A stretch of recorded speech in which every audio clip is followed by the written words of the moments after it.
Hi all, welcome to Thangaponnu 24 carrot channel. இன்னைக்கு வீடியோவில் எதை பற்றி பார்க்க போகிறோம்னா, நேற்று ஒரு நாள் மட்டும் பீமா கோல்டு ஆன்லைனில் 1 கிராம் தங்கத்தோடைய ரேட் வந்து 11,111 ஆஃபர் விட்டுருந்தாங்க. இந்த ஆஃபர் வந்து ஒரு வர்த்தான ஆஃபரா இல்லை ஸ்கேமா அப்படிங்கிறத பற்றி பார்க்கலாம். அதுக்கு முன்னாடி நீங்கள் என்ன என்னோட சேனலை சப்ஸ்கிரைப் பண்ணலன்னா மறக்காமல் சப்ஸ்கிரைப் பண்ணிக்கோங்க. உங்கள் ஃப்ரெண்ட்ஸ் அண்ட் ஃபேமிலிக்கும் ஷேர் பண்ணுங்கள். நிறைய பேர் சப்ஸ்கிரைப் பண்ணாமல் பார்க்குறீங்க, ப்ளீஸ் சப்ஸ்கிரைப் பண்ணிக்கோங்க. அது மட்டும் இல்லாமல் என்னுடைய கண்டென்ட்ஸ் பிடிச்சிருந்துச்சுன்னா மறக்காமல் அந்தந்த வீடியோவை ஹைப் பண்ண மறந்துடாதீங்க. ஹைப் பட்டன் கீழே இந்த 3 டாட்ஸில் செகண்ட் டாட்டை கிளிக் பண்ணிங்கன்னா ஹைப் பட்டன் வரும்.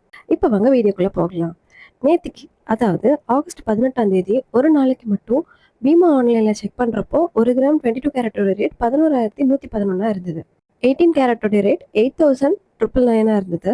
சில்வர் 1 கிராமுக்கு 199 ரூபா தான் இருந்தது. இந்த ரேட்டை பார்த்தீங்கன்னா சில்வர் எந்தவித சேஞ்சஸும் இல்லை. பட் 22 கேரட் 1 கிராமுக்கே 3,179 ரூபா டிஸ்கவுண்ட் பண்ணி ஆஃபர் விட்டுருந்தாங்க. யார் சாமி இவங்க அப்படின்னு கேட்குற அளவுக்கு 1 கிராம் 3,179 ரூபா டிஸ்கவுண்ட்ல கொடுக்குறாங்களே அப்படின்னு சொல்லி இந்த ஆஃபரை நம்ம மிஸ் பண்ணக்கூடாதுன்னு ஆன்லைனில் வெப்சைட்குள்ளே செக் பண்ணி போய் பார்த்தா அங்கே தாங்க இருந்தது பெரிய ட்விஸ்ட்டே. நீங்கள்லாம் நினைக்கலாம், உனக்கு என்னம்மா, நீ தான் பீமா கோல்டு ஆன்லைன்லேயே வந்து ஆர்டர் பண்ணி அதை நீ அன்பாக்சிங் வேற பண்ணி வீடியோவாக அப்லோட் பண்ணுறியே, இந்த ஆஃபர் மட்டும் உனக்கு என்ன புதுசா அப்படின்னு நீங்க கேட்கலாம். ஆமாங்க, நிஜமாவே இந்த ஆஃபர் எனக்கு ரொம்பவே புதுசா தான் இருந்தது. வழக்கம் போல ஆஃபர் வந்த உடனே வெப்சைட்குள்ள போய் செக் பண்ணிட்டு எனக்கு என்னென்ன ஃபில்டர்ஸ் வேணுமோ எல்லா ஃபில்டர்ஸும் அரேஞ்ச் பண்ணி ப்ராடக்ட்டை செலக்ட் பண்ணி எப்பயும் போல ஷிப்பிங் அட்ரஸ் பில்லிங் அட்ரஸ்லாம் கொடுத்து அந்த டேர்ம்ஸ் அண்ட் கண்டிஷன்ஸ் அக்ரி கொடுத்து செக் அவுட் பண்ணி பார்த்தா செக் அவுட் ஆகலைங்க. ஆக்சுவலி 1 கிராமுக்கே 3,000 ரூபாய் ஆஃபர் கொடுத்ததுனாலயோ என்னமோ தெரியல, நேற்றுக்கு வெப்சைட் பயங்கர ஸ்லோவாக இருந்தது. இந்த வீடியோ பார்த்துட்டு இருக்க நம்ம வியூவர்ஸ் யாராவது நேற்றுக்கு பீமா கோல்டு ஆன்லைனில் ஆர்டர் பிளேஸ் பண்ணியிருந்தீங்கன்னா மறக்காமல் என்ன ப்ராடக்ட் ஆன்லைனில் பிளேஸ் பண்ணீங்க அப்படிங்கிறது கமெண்ட்ல சொல்லுங்கள்.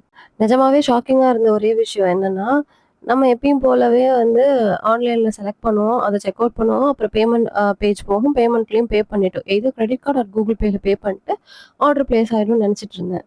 பட் அங்கே தான் இருந்தது ஒரு பெரிய ட்விஸ்ட்டு. இப்போ ஸ்க்ரீனில் பார்த்துட்டு இருக்கிறதா ஆல்ரெடி ஃபேவரட் லிஸ்ட்டில் வச்சுருந்தது. பட் அது எல்லாமே அவுட் ஆஃப் ஸ்டாக் ஆகிடுச்சு. லாஸ்ட்டாக இருந்த 2 மட்டும்தான் வந்து இப்போ ரீசெண்டாக நான் ஆட் டு ஃபேவரட் கொடுத்தேன். ஸோ இந்த 2 மட்டும் வந்து அவைலபிள் இருந்ததுனால 2யுமே ஆட் டு கார்ட் கொடுத்துட்டேன். ஸோ ஆட் டு கார்ட் கொடுத்ததுக்கு அப்புறமா ப்ராடக்டோடைய டீட்டெயில்ஸு, அப்புறம் நம்ம என்ன கண்ட்ரி அப்படிங்கிறது எல்லாத்தையுமே செலக்ட் பண்ணியாச்சு. செலக்ட் பண்ணி அகைன் வந்து அதை பேமெண்ட் மோடுக்கு நான் ஷிஃப்ட் பண்ணுறேன். அதுவே இவ்வளோ டிலே ஆகி தான் எனக்கு வந்து லோட் ஆச்சு. அதுக்கப்புறம் எல்லாத்தோடைய டீட்டெயில்ஸும் செக் பண்ணதுக்கப்புறமா செக் அவுட் கொடுக்க ட்ரை பண்ணுறேன். பட் நீங்களே பாருங்கள், நான் செக் அவுட் கொடுத்ததுக்கப்புறமா என்ன நடக்குது அப்படிங்கிறத. எப்பயுமே ஆஃபராக இருக்கேன்னு சொல்லிட்டு ஏனோ தானோ டிசைன்ஸோ இல்லை கல் இருக்கிறதோ அப்படின்னு நான் சூஸ் பண்ணல. ஒரு வாட்டிக்கு 2 வாட்டி நல்லா செக் பண்ணி மட்டும்தான் நான் வந்து இதை சூஸ் பண்ணி செக் அவுட் ட்ரை பண்ணுறேன். டோட்டல் வேல்யூவில் நான் டேர்ம்ஸ் அண்ட் கண்டிஷன்ஸும் வந்து அப்ரூவ் கொடுத்ததுக்கப்புறமா செக் அவுட் கொடுக்குறேன். செக் அவுட் கொடுத்ததுலேருந்து எனக்கு செக் அவுட் ஆகலை. அதுக்கு பதிலாக நான் வந்து ஆட் டு கார்ட் கொடுத்ததுல சில ப்ராடக்ட்ஸ் வந்து அவுட் ஆஃப் ஸ்டாக் ஆயிடுச்சு அப்படின்ற நோட்டிஃபிகேஷன் தான் வந்துகிட்டே இருந்தது. ஆக்சுவலி இது எனக்கு ரொம்பவே வந்து புதுசாக இருந்தது. இப்போ தான் பார்த்தோம், ஆட் டு கார்ட் கொடுத்தோம், அப்புறம் அதை செக் அவுட் பண்ணுறதுக்கு செக் அவுட் பேஜ் வந்த உடனே அது எப்படி அன்அவைலபிள் ஆகும்.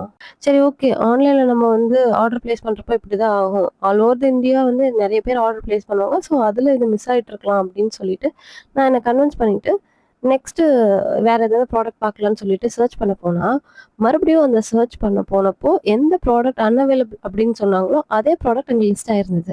எனக்கு இருக்கிற பெரிய கன்ஃபியூஷனே இப்போ இந்த ப்ராடக்ட் வந்து சோல்ட் அவுட்டா இல்லை மறுபடியும் அவைலபிளாக இருக்கா அப்படிங்கிறதுல தான் பெரிய கன்ஃபியூஷன் இருந்தது. ஏன்னா யூஸ்வலாகவே பீமாவை பொறுத்த வரைக்கும் ஒரு ப்ராடக்ட் வந்து அன்அவைலபிளாக இல்லைன்னா இந்த இடத்துல அவுட் ஆஃப் ஸ்டாக்னே காமிச்சிரும் எனக்கு. அப்போ அந்த ப்ராடக்ட் வந்து சோல்ட் அவுட்னு நமக்கே தெரிஞ்சிடும். அந்த ப்ராடக்ட்டை நம்ம வந்து விட்டுட்டு மற்ற என்னென்ன ப்ராடக்ட் வேணுமோ அது எல்லாத்தையும் நம்ம பார்க்க ஆரம்பிச்சிடும். பட் இந்த இடத்துல ஒரு வாட்டியும் ஆட் டு கார்ட் கொடுத்து அதை செக் அவுட் பண்ண போய் அங்கே வந்து கிளிச் ஆனதுனால அகைன் அண்ட் அகைன் அந்த இடத்துல வந்து இந்த ப்ராடக்ட் அவுட் ஆஃப் ஸ்டாக்னு காமிச்சதுனால மறுபடியும் ரெஃப்ரெஷ் பண்ணி ஃப்ரம் த பிகினிங் ஸ்டார்ட் பண்ணால் அப்பையும் அந்த ப்ராடக்ட் அவைலபிள்னு காட்டுது. அப்போது அவைலபிள்னு காட்டுறதுனால ஆட் டு கார்ட் கொடுத்து மறுபடியும் அதை செக் அவுட் பண்ண ட்ரை பண்ணி இதுலேயே ஒரு ஹோல் சைக்கிள் போயிடுச்சுங்க. சந்தானம் ஒரு படத்தில் இதுக்கு இல்லையா சார் ஒரு எண்டு அப்படின்னு கேட்குற மாதிரி ஃபுல்லாக இந்த ஆஃபர் எப்படா போயிடுமோன்றதுக்காகவே உட்காந்து எந்தெந்த ப்ராடக்ட்லாம் வேணுமோன்னு சூஸ் பண்ணி அதை செக் அவுட் பண்ண ட்ரை பண்ணியே எனக்கு ஆர்டர் பிளேஸே ஆகலைங்க. எல்லா வாட்டியுமே வந்து ப்ராடக்ட் அன்அவைலபிள் இந்த மாதிரி தான் வந்து செக் அவுட் பண்ணுறப்ப எனக்கு நோட்டிஃபிகேஷன் காட்டிகிட்டே இருந்தது. இந்த offer all over the India applicable ஆகும். ஸோ பீமா கோல்டு ஆன்லைன் ஆஃபரை பற்றி யாருக்கெல்லாம் தெரியுமோ, இந்தியாவில் இருக்க எல்லாரும் யார் வேணாலும் இந்த ஆஃபரை பற்றி தெரிஞ்சவங்க கண்டிப்பாக அவங்க ஆர்டர் பிளேஸ் பண்ண ட்ரை பண்ணியிருப்பாங்க. அதுவும் இந்த வாட்டி ஒரு கிராமுக்கே 3000 கிட்ட வந்து டிஸ்கவுண்ட் அப்படிங்கிறப்போ, கண்டிப்பா எல்லாருமே ஒரே டைம்ல யூஸ் பண்றதுனாலயோ என்னமோ, இந்த வெப்சைட் வந்து பயங்கரமா வந்து நேத்திக்கு ஹேங் ஆச்சு. இந்த மாதிரி ஒரு சிச்சுவேஷன் இதுக்கு முன்னாடி பீமா கோல்டு ஆன்லைன்ல நான் எக்ஸ்பீரியன்ஸ் பண்ணதே கிடையாதுங்க. பீமாவ பொறுத்தவரைக்கும் ஃபர்ஸ்ட்டு நான் ஆர்டர் பண்ண ஆர்டர் மட்டும் தான் ரொம்ப வந்து தயக்கமா, கன்ஃப்யூஸ்டா இருந்தது. பட் போக போக எனக்கு சேஃப் அண்ட் செக்யூர்டா வந்து அவங்க டெலிவர் பண்ண ஸ்டார்ட் பண்ணதுக்கப்புறமா, நான் வந்து ரொம்பவே தைரியமா ஆர்டர் பிளேஸ் பண்ண ஆரம்பிச்சுட்டேன். நீங்க இந்த பிக்சர்ல பார்த்துட்டு இருக்க எல்லாமே வந்து நேத்திக்கு ஒரே நாள்ல ஆட் டூ ஃபேவரைட் குடுத்து, அத ஆட் டூ கார்ட் குடுத்து, அத நான் செக் அவுட் பண்ண ட்ரை பண்ணி ஃபெயிலியர் ஆன எல்லாமே ப்ராடக்ட்ஸ் தான் இப்ப நான் இந்த இடத்துல வந்து டிஸ்ப்ளே பண்ணியிருக்கேன் உங்களுக்கு. இன்கேஸ் இப்ப இந்த ப்ராடக்ட் வந்து அவுட் ஆஃப் ஸ்டாக் ஆயிடுச்சுன்னா, எனக்கு கீழ வந்து நோட்டிஃபிகேஷன் காட்டுது பாருங்க அவுட் ஆஃப் ஸ்டாக்ன்னு. ஸோ இந்த மாதிரி எனக்கு இந்த ப்ராடக்ட் அவுட் ஆஃப் ஸ்டாக்னா, எனக்கு அவுட் ஆஃப் ஸ்டாக்ன்னே இங்க காமிச்சுரும். பட் நான் சூஸ் பண்ண லாஸ்ட்டா இருக்கிற ப்ராடக்ட்ஸ் பாருங்க. இந்த ப்ராடக்ட்டும் நான் சூஸ் பண்ணியிருந்தேன். இந்த ப்ராடக்ட்டுமே எனக்கு அவுட் ஆஃப் ஸ்டாக் காட்டிடுச்சு. அதனால இந்த ப்ராடக்ட் இனிமே என்னால பர்ச்சேஸ் பண்ண முடியாது. ஒரு எக்ஸாம்பிள்க்காக இதுக்கு முன்னாடி நான் என்னெல்லாம் வந்து ஃபேவரைட்ல ஆட் பண்ணி வச்சிருந்தேன். அதுல என்னெல்லாம் வந்து அவுட் ஆஃப் ஸ்டாக் ஆயிடுச்சு, நோட்டிஃபிகேஷன் இங்கேயே காட்டுது அப்படிங்கிறதுக்கான ஒரு டிஸ்ப்ளே தான் இது. நீங்க இந்த ஸ்க்ரீன்ல பார்த்தீங்கன்னாவே தெரியும். இதுக்கு முன்னாடி நான் வந்து ஃபேவரைட் லிஸ்ட்ல ஆட் பண்ணி வச்சிருந்த நெறைய ப்ராடக்ட்ஸ் வந்து அவுட் ஆஃப் ஸ்டாக்ன்னே காமிச்சிருச்சு. ஸோ என்னால இந்த ப்ராடக்ட்ஸ்லாம் இப்ப இந்த ஆஃபர்ல வந்து வாங்கவே முடியாது. ஆனா எனக்கு இருந்த ஒரு பெரிய கன்ஃப்யூஷன் என்னன்னா, இந்த ப்ராடக்ட் வந்து இப்ப தானே வந்து ஆட் டூ கார்ட் குடுத்து செக் அவுட் பண்ண ட்ரை பண்ணி அன்அவைலபிள் ஆச்சு. அப்புறம் எப்படி மறுபடியும் இது வந்து அவைலபிள்ன்னு சொல்லி காட்டுது அப்படிங்கிறது தான் எனக்கு ஒரு பெரிய கன்ஃப்யூஷனாவே இருந்தது. நேத்து ஒரே நாள்ல எத்தன பேர் வந்து ஆர்டர சக்சஸ்ஃபுல்லா பிளேஸ் பண்ணீங்க அப்படிங்கிறத மறக்காம கமெண்ட்ல சொல்லுங்க. நீங்க என்ன ப்ராடக்ட் வாங்கியிருக்கீங்க அப்படிங்கிறதையும் மறக்காம கமெண்ட்ல சொல்லுங்க. நான் ஏன் மறுபடியும் உங்ககிட்ட யாரு சக்சஸ்ஃபுல்லா நீங்க ஆர்டர் பிளேஸ் பண்ணியிருக்கீங்க அப்படின்னு கேட்கிறேன்னா, எனக்கு தெரியணும் ஆக்சுவலி எந்தெந்த ரீஜியன்ல இருந்தெல்லாம் நீங்க வந்து ஆர்டர் பிளேஸ் பண்றீங்க அண்ட் ஆல்சோ என்ன ப்ராடக்ட் நீங்க வந்து பிளேஸ் பண்றீங்க அப்படிங்கிறத தெரிஞ்சுக்கலான்ற ஒரே காரணத்துக்காக தான். ஆல்சோ நம்ம சப்ஸ்கிரைபர்ஸ் நெறைய பேத்துக்கு இன்னுமே தயக்கமா இருக்கு. ஆன்லைன்ல ஆர்டர் வந்து பிளேஸ் பண்றது எப்படின்னு சொல்லிட்டு. ஸோ அதுக்கான ஒரு ஒரு எக்ஸாம்பிளா நீங்களும் இருப்பீங்கல்ல. ஸோ அதனால நீங்க யாராவது சக்சஸ்ஃபுல்லா பிளேஸ் பண்ணியிருந்தீங்கன்னா, மறக்காம கமெண்ட்ல சொல்லுங்க ப்ளீஸ். ஸோ மறுபடியும் ரெஃப்ரெஷ் பண்ணி ஸ்டார்ட் பண்ணலான்னு சொல்லிட்டு அவங்களோட வெப்சைட்ட ரெஃப்ரெஷ் பண்ணி ஸ்டார்ட் பண்ணேன். அதில வந்து ஃப்ரண்ட்ல ஹோம் பேஜ்லயே வந்து 1111 ஆஃபர் போட்டிருந்தாங்க. ஸோ அத கிளிக் பண்ணி ஷாப் நவ் குடுத்து உள்ள போனோனே பேசிக் ஃபில்டர்ஸ்லாம் நான் செட் பண்ணிக்கிட்டேன். Like metal gold and purity வந்து 22 கேரட்ன்னு குடுத்துருவேன். அது வந்து மேலா, ஃபீமேலா என்ன மாதிரியான ஆர்னமெண்ட்ஸ் பார்க்குறோம் அப்படிங்கிறதையும் நான் செலக்ட் பண்ணிருவேன். இன்கேஸ் எனக்கு வந்து பட்ஜெட் கன்ஸ்ட்ரெய்ன்ட் இருந்துச்சுன்னா, என்னுடைய பட்ஜெட் என்ன அப்படிங்கிறதையும் நான் பிரைஸ்ன்ற ஒரு ஆப்ஷன சூஸ் பண்ணி, அதில என்னுடைய பிரைஸ் ரேஞ்சையும் செலக்ட் பண்ணிருவேன். ஸோ தட் எனக்கு அதுக்கேத்த மாதிரியான ப்ராடக்ட்ஸ் மட்டும் எனக்கு இங்க டிஸ்ப்ளே ஆகும். ஸோ உங்களுக்கு யாருக்காவது இன்னும் வந்து எப்படி ஆர்டர் பிளேஸ் பண்ணணும் அப்படிங்கிறது வந்து சந்தேகமா, இல்ல டவுட்டா இருந்ததுன்னா, நான் இதுக்கு முன்னாடியே நெறைய ஆர்டர்ஸ் வந்து லைவாவே வந்து ஷாப்பிங் வீடியோலாம் நான் போட்டிருக்கேன். எப்படி ஆர்டர் பிளேஸ் பண்றேன் அப்படிங்கிறத. அந்த வீடியோட லிங்க் எல்லாமே நான் கீழ டிஸ்கிரிப்ஷன்ல தரேன். அண்ட் பீமாலருந்து வர ப்ராடக்ட் சேஃபா வருமா அப்படின்னு உங்களுக்கு யாருக்காவது டவுட் இருந்ததுன்னா, கண்டிப்பா சேஃபா தான் வரும். அன்பாக்சிங் ஆன வீடியோவே நான் ஒரு பிளேலிஸ்ட்டா ரெடி பண்ணியிருக்கேன். மறக்காம சேனல்ல இருக்கு. செக் பண்ணி பாருங்க. நான் முன்னாடியே சொன்ன மாரி நேத்துக்கு வெப்சைட் வந்து பயங்கர ஸ்லோவா இருந்தது. நீங்களே பார்க்கலாம். எனக்கு ஒரு பேஜ் வந்து லோட் ஆகுறதுக்கே எனக்கு பயங்கரமா வந்து லேட் ஆச்சு. ரொம்ப ஸ்லோவா தான் எனக்கு ஒரு ப்ராடக்ட்டோட இமேஜுமே வந்து லோட் ஆகி எனக்கு டிஸ்ப்ளே ஆச்சு. அண்ட் அப்படியே வந்து ப்ராடக்ட் டிஸ்ப்ளே ஆனாலும் அதோடைய ரேட் டிஸ்ப்ளே ஆகுறதுக்கு அதுக்கும் தனியா கொஞ்சம் எனக்கு டைம் எடுத்துக்கிச்சு.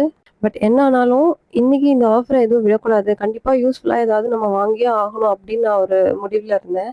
அதே மாதிரி நேத்திக்கு நம்ம சப்ஸ்கிரைபர் ஒருத்தவங்க வந்து கேட்டிருந்தாங்க.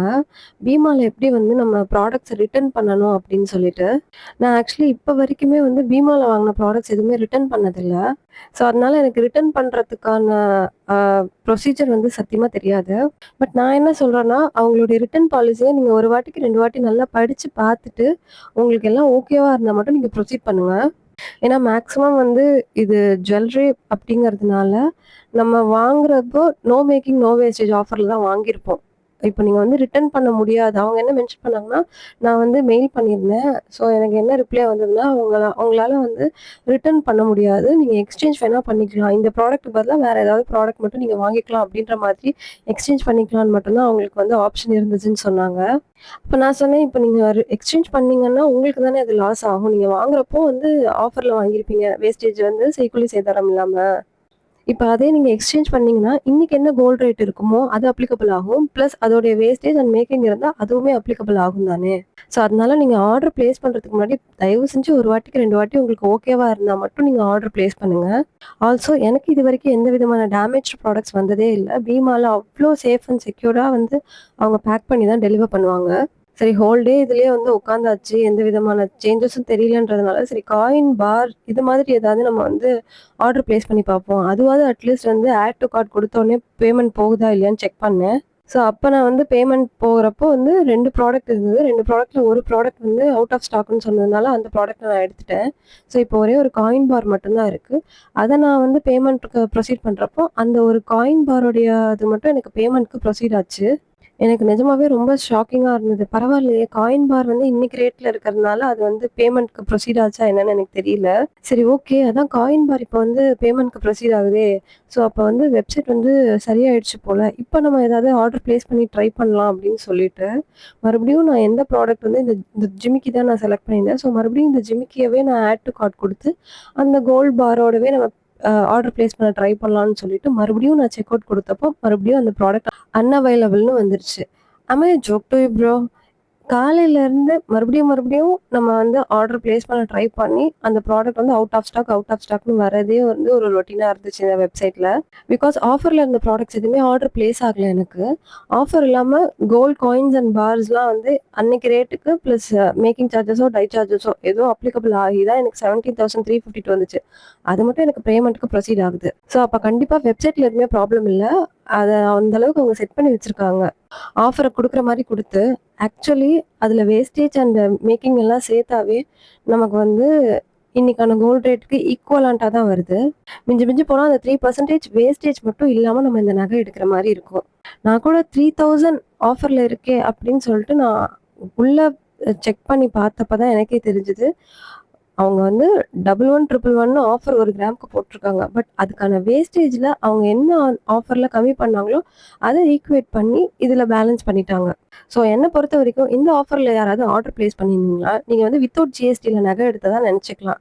மத்தபடி வந்து 1 கிராமுக்கு ரூ. 3000 கம்மி அப்டின்னாலும், அவங்க ரூ. 3000 கம்மி பண்ணிட்டு, அந்த ஒரு கிராமுக்கான 3000த்த அவங்க வேஸ்டேஜ்ல அவங்க வந்து கால்குலேட் பண்ணிட்டாங்களோன்னு எனக்கு தோணுது. இன்னொரு பக்கம் ஒருத்தவங்க வெப்சைட் வச்சிருக்காங்க. அந்த வெப்சைட்ல வந்து இந்த மாரி டிராஃபிக் ஆகுது அப்படிங்கிற பட்சத்துல, அவங்களுக்கு நெறைய இன்கம் ஜெனரேட் ஆகும் இந்த மூலியமா. ஸோ அட் அ டைம்ல ஒரே வெப்சைட்ல நெறைய பேர் வந்து சர்ச் பண்றாங்க. பிளஸ் அதுல வந்து ஆர்டர் பிளேஸ் பண்ண ட்ரை பண்றாங்க அப்படிங்கிறப்பவே, இந்த வெப்சைட்டோடைய யூசேஜ் வந்து அதிகமாயிடும். ஸோ அப்படி இருக்க பட்சத்துல, இந்த வெப்சைட்டோட ஓனருக்கு நெறைய ஹை யீல்டிங் தான் இருக்கும். இந்த இன்டர்நெட் மூலியமா. இதுவும் ஒன் ஆஃப் த ஸ்கேம் தான் நான் சொல்லுவேன். என்னம்மா இவ்ளோ நாளா நீயே வந்து பீமால ஆர்டர் பண்ணிட்டு, இப்ப திடீர்னு ஸ்கேம்ன்னு சொல்றியேன்னு நீங்கலாம் கேட்கலாம். ரூ. 3179 குறைக்கிற மாரி குறைச்சு 1 கிராமுக்கு அத அப்படியே எந்த இடத்துல ஈக்குவேட் பண்ணணும், எப்படி நமக்கு ரொம்ப வந்து லாஸ் ஆகாம வந்து கவர் அப் பண்ணிக்கணும் அப்படின்னு இவங்க கிட்ட தான் தெரிஞ்சுக்கணும். அதே மாதிரி ஒரு 1.8 லேக்ஸ்லேருந்து 2 லேக்ஸ்க்கு மேல என்னென்ன ப்ராடக்ட்ஸ் இருக்கோ, அந்த ப்ராடக்ட்ஸ் எல்லாமே எனக்கு வந்து பேமெண்ட்க்கு போச்சு. பட் அந்த அளவுக்கு என்கிட்ட பட்ஜெட் இல்ல. பிளஸ் எனக்கு அந்த டிசைன்ல சாட்டிஸ்ஃபைடும் இல்ல. ஏன்னா, அந்த மாரி டிசைன் எல்லாத்துக்குமே சாலிடா 25லருந்து 40,000 வரைக்கும் வேஸ்டேஜ் மட்டும் போட்டிருந்தாங்க. இப்போ உங்களுக்கு ஸ்க்ரீன்ல டிஸ்ப்ளே ஆயிட்டு இருக்கிறது ஜஸ்ட் ஒரு 2 கிராம்ஸ் ஓம் போட்ட ரிங் தான். இந்த ரிங்கோட வேல்யூ பார்த்தீங்கன்னா, 27,509 வருது எல்லாம் சேர்த்து. ஸோ அப்படி இருக்கிறப்ப, அதோடைய டீட்டெயில்ஸ்லாம் நான் உங்களுக்கு இங்க ஷோ பண்ணியிருக்கேன். ஸோ அப்படி இருக்கப்போ, அபோவ் 2 லேக்ஸ் அவைலபிளா இருக்கிற ப்ராடக்ட்ஸ் மட்டும் தான் எந்தவித பேமெண்ட் இஷ்யூஸுமே இல்லாம டைரக்ட்டா வந்து பேமெண்ட் பேஜ்க்கு போது. But being in a middle class or poor ஃபேமிலில இருக்கிற அப்படிங்கிற பட்சத்துல, இந்த ஆஃபர நம்ம யூஸ் பண்ணிக்கணும்னு நெனச்சா, ஒரு 1 கிராம், 2 கிராம் இல்லன்னா மினிமம் ஒரு 3 கிராம்ஸ்ல சின்ன சின்ன ப்ராடக்ட்ஸ்லாம் நம்ம சூஸ் பண்ணி, அத நம்ம செக் அவுட் பண்றப்போ, நம்மளால அத வந்து பேமெண்ட்ட ப்ராசஸ் பண்ண முடியல. இந்த பேமெண்ட் ப்ராசஸ் ஏன் இவ்ளோ வந்து நமக்கு ஹேங் ஆகுது அப்படின்னு சொல்லி வெயிட் பண்ணி நமக்கு நெக்ஸ்ட் லெவல் போகுமான்னு சொல்லி வெயிட் பண்ணதுலயே நேத்திக்கு ஹோல் டே போயிடுச்சுங்க. ஸோ அவ்வளோதான் ஐ அம் டன் வித் திஸ் அப்படின்னே தோணிருச்சு நேத்திக்கு எனக்கு. ஸோ இதுக்கப்புறம் தங்கம் எப்படி பெர்ஃபார்ம் பண்ண போகுது? நமக்கு வந்து ப்ராஃபிட்ல போகுமா? இல்ல லாஸ்ல போகுமா? அப்படிங்கிறத வந்து நமக்கு தெரியறதுக்கே வந்து இப்ப சான்சஸ் ரொம்ப கம்மி. இதுவரைக்கும் இந்த வெப்சைட்ல யாருமே ஆர்டர் பிளேஸ் பண்ணாம ரொம்ப நாளாவே வந்து சில ப்ராடக்ட்ஸ்லாம் இருக்கு. அந்த ப்ராடக்ட்ஸ் வேணும்னா நீங்க இந்த ஆஃபர்ல வாங்கிக்கலாம். ஸோ ஓவராலா இந்த 3179 வந்து டிஸ்கவுண்ட் பண்றாங்கல்ல, இந்த ஆஃபர் வந்து ஒர்த்தா இல்லையான்னு என்ன கேட்டா, கண்டிப்பா இந்த ஆஃபர் வந்து ஒர்த்தே இல்லன்னு நான் சொல்லுவேன். எனக்கு இந்த ஆஃபர் வந்து செட் ஆகல அப்படிங்கிறதுனால, இவங்களுடைய டோல் ஃப்ரீ நம்பர் அவங்களுடைய வெப்சைட்லயே மென்ஷன் ஆயிருக்கு. ஸோ அந்த நம்பருக்கு நான் வந்து மெசேஜ் பண்ணியிருந்தேன் வாட்ஸ்அப் நம்பருக்கு. ஸோ அவங்க கிட்டேருந்து எனக்கு வந்த ரிப்ளை என்னன்னா, உங்களுடைய செலக்டட் ப்ராடக்ட்ஸ் வந்து நீங்க ஆட் டூ கார்ட் குடுத்தப்போ, அது அவைலபிளா இருந்தா மட்டும் தான் பேமெண்ட்க்கு ப்ரொசீட் ஆகும் அப்படிங்கிறத கிளியரா இந்த இடத்துல மென்ஷன் பண்ணியிருக்காங்க. அவங்க கிளியரா என்ன சொல்றாங்கன்னா, ப்ராடக்ட் அவைலபிளா இருந்தா மட்டும் தான் உங்களுக்கு செக் அவுட்ல இருந்து பேமெண்ட் ஆப்ஷன் போகும். இல்லன்னா போகாது அப்படின்னு சொல்ட்டாங்க. ஸோ ஓவராலா என்ன கேட்டீங்கன்னா, நேத்து வந்திருந்த இந்த ஆஃபர் அதாவது ஒரு கிராமுக்கு 3179 ரூப்பீஸ் ஆஃபர் அப்படிங்கிறதே ஒரு ஸ்கேம்ன்னு நான் சொல்லுவேன். வீடியோட எண்டுக்கு வந்துட்டோம். நேத்துக்கு ஒரு நாள் போட்டிருந்த பீமா ஆஃபர் ஒர்த்தா இல்ல ஸ்கேமா அப்படிங்கிறத பத்தி பார்த்தோம். இந்த வீடியோ உங்களுக்கு பிடிச்சிருந்ததுன்னா, மறக்காம லைக் பண்ணுங்க, கமெண்ட் பண்ணுங்க. உங்க ஃப்ரெண்ட்ஸ் அண்ட் ஃபேமிலிக்கும் ஷேர் பண்ணிட்டு, தங்கப்போட 24 கேரட் சேனல மறக்காம சப்ஸ்கிரைப் பண்ணிக்கோங்க. பெல் ஐகானையும் கிளிக் பண்ணிக்கோங்க. நெக்ஸ்ட் வீடியோல பார்க்குறேன். பாய்.